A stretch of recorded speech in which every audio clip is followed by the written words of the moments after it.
İndi uşaqlar, gəlin 154-cü suala baxaq. Nə deyir bizə? Deyir ki, katod maddəsinin çıxış işi 1,2 elektron voltdur. Və bir digər tərəfdən katodla anod arasında tərs gərginlik 6,5 volt olduqda anoda çatan fotoelektronların kinetik enerjisi 2,5 elektron volt olarsa, katodun üzərinə düşən fotonların enerjisi neçə elektron voltdur? Mən bilirəm ki, fotonun enerjisi nə idi uşaqlar?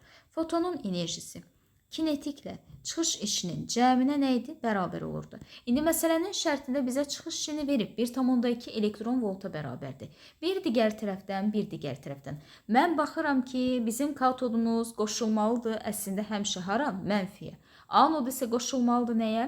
Müsbətə. Çünki katod mənfidir, anod müsbətdir. Amma burada işlər elə deyil. Katod qoşulub gördüyünüz kimi müsbətə, anod qoşulub mənfiyə. Ona görə burada söhbət nədən gedib? Tərs gərginlikdən, ləngidici gərginlikdən, saxlayıcı gərginlikdən.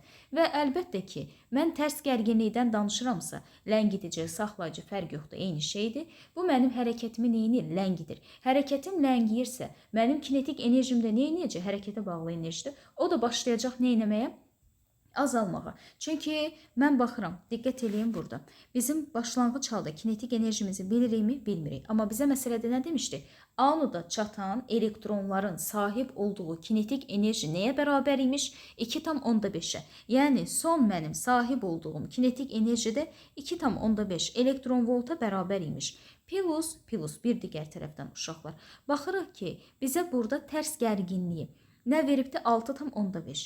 Və bizim də artıq bu tərs gərginliyimiz, hərəkətimiz neynədir? Ləngitdi. Enerjimizi neynədir? Azaltdı kinetik enerjimizi. İndi onda YK0 çıxılsın.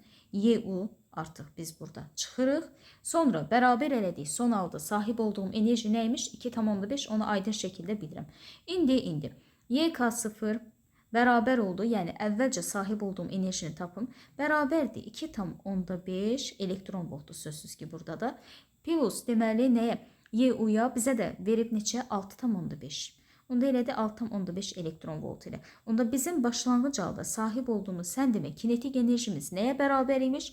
9 elektron volta bərabər imiş. İndi kinetiki tapdıq. Çıxış işini onsuz da bizə vermişdi. 1,2.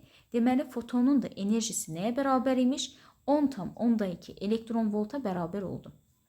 Burada əsas bir dənə diqqət etməli olduğunuz nüans odur ki, tərs gərginlikdən həmçinin qütbləri artıq katodu, anodu, katodu yəni mənfiyə, anodu müsbətə qoşmayıbsa, təbii ki, sizin burada ləngidici, saxlayıcı, tərs gərginlik deyə bir anlayışınız ortaya çıxır. O da bizim artıq elektronumuzun hərəkətini neyinir? Ləngidir. Sözsüz ki, hərəkət, sürət neyinir? Azalırsa kinetik də azalacaq. Ona görə biz artıq bu ləngidici gərginlik hərəkətə mani olduğu üçün başlanğıcda sahib olduğum kinetik enerjidən çıxdım və son halda mənə qiyməti vermişdi. Orada müəyyənləşdirdim ki, başlanğıc halda kinetik enerjimiz elə nəyə bərabər imiş? 9 elektron volta bərabər imiş.